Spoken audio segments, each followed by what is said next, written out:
I can see why you might want to root for Michigan. I mean, here's a team that hasn't lost since being in a plane crash. Yeah. Where's their rootability rank? It has been very amusing to me to have people say, "Well, like the plane wasn't in the air. It wasn't that much of a crash." Like they literally could not get in the plane because it was totaled and all of their stuff was in there. It's a plane crash. Trust me, if we'd been in that plane, we'd have been like, that was a crash. That was really terrifying. Clearly, the team was very bothered by it, but bonded by it. And I think we've clearly seen, that was a team that in January was really struggling, particularly defensively. They've really come together. The only thing that really hurts Michigan is, again, they've actually won a championship in the last 25 years. They won it in a kind of a fluke fashion with an interim coach and kind of a weird thing. And it's also Michigan.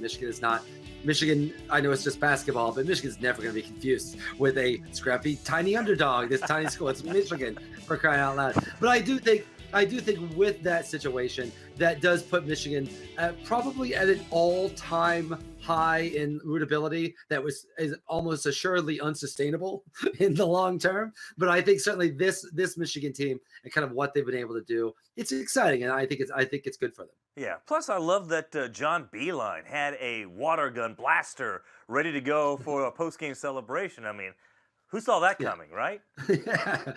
One of my favorite subplots of all NCAA tournament games are watching like coaches in their 50s act like 11-year-olds. It's a very exciting thing. You don't usually get to see adults do that. And so I think that's great. One of the joys of the tournament is I always joke that one of the great things about sports is it's one of the few things other than like a spider that makes you jump up and yell and scream spontaneously. And I think I think kind of seeing him get excited, that has been a cool thing to see.